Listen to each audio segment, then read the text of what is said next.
àwọn ọmọ Odùduwà. ayé wa òye. Yorùbá kú ojú lọ́nà grassroots awareness ètò polongo ẹsẹ̀ kúkú tí yóò yanjú ọ̀pákùtẹ̀lẹ̀ àti kùdẹ̀kùdẹ̀ gbogbo tí a ní lórí ọ̀rọ̀ òmìnira orílẹ̀-èdè Yorùbá.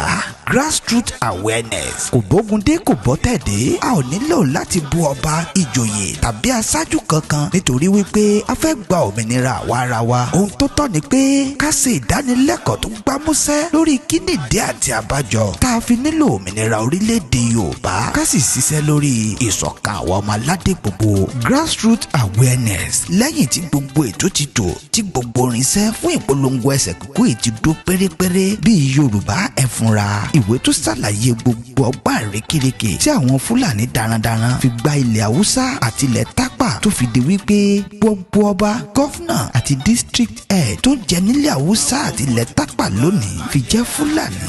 Ọgbà rékèrékè bákan náà ni wọ́n lò tí wọ́n fi gbà lọ́rin. Ìwé Yorùbá ẹ fúnra yìí ṣàlàyé ẹ̀ yékéyéké. Ẹlẹ́ẹ̀kejì ẹ̀wẹ̀, ìdí tá a fi ń pè fún òmìnira ilẹ̀ Yorùbá part 1 and part 2. Fídíò yìí ló ṣàlàyé ohun táwọn amòye rí tó fi ní ká dá dúró nìkan lọ́nà àbáyọ. Ẹ sáàmọ̀ wípé ó sàní táwọn bàbá wa amòye rí kan tó sọ pé ká dá dúró ló tọ́. Ẹ̀kẹta ni answer to frequently asked questions concerning Yorùbá sovereign nation. DVD tó kún fún àlàyé àti ìdáhùn sí gbáǹkọ́gbè ìbéèrè tó lè mọ jáwọ́ jásẹ̀ lọ́kàn kó wà bíi tá a bá pín báwo ni ọmọ Yorùbá tó fẹ́ ọmọ elédè mi ó sì gbáyé ìrọ̀rùn, báwo la sì lè pín ọrọ̀ ajé wa tí ò ní ní wa lára, àti wípé ọ̀nà wo ni ìfẹ́ àti ìṣọ̀kan ṣe máa jọba nílẹ̀ Yorùbá tíá, àti àwọn ọ̀kan òjọ̀kan ìbéèrè míì. Tẹ́ ẹ bá ti ń wo fídíò answer to frequently asked questions concerning Yorùbá sovereign nation yìí lẹ́ ò mọ̀ rí àwọn dáhùn sí gbogbo ìbéèrè tẹ́ ẹ bá ní lórí ọ̀rọ̀ òmìnira orílẹ̀-èdè Yorùbá.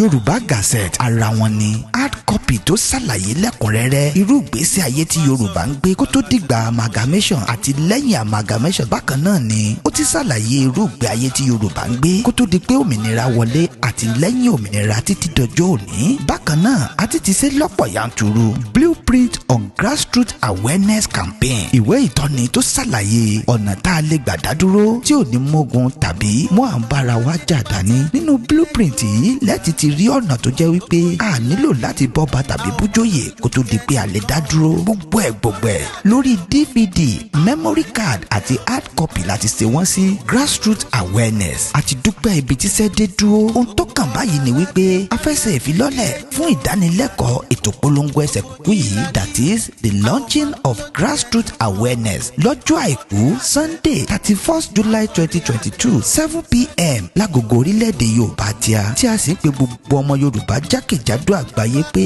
kí ẹ wá fìfẹ́ darapọ̀ mọ́ wa, nítorí wípé grassroots awareness yìí kì í ṣe tẹgbẹ́ tàbí tẹnìkankan, tí gbogbo ọmọ Yorùbá ni. Meeting ID tẹ́ mọ̀ fi darapọ̀ mọ́ wa ni 820-097-0393.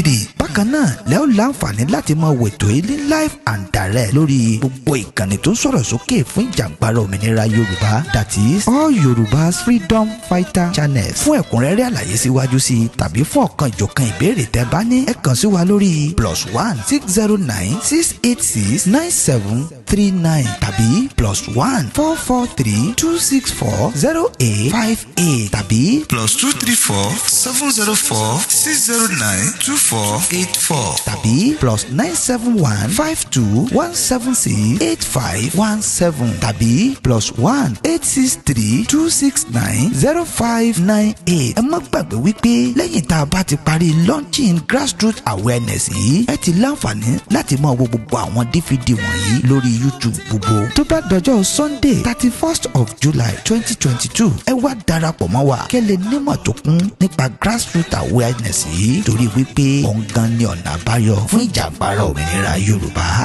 olókìkí olóríire.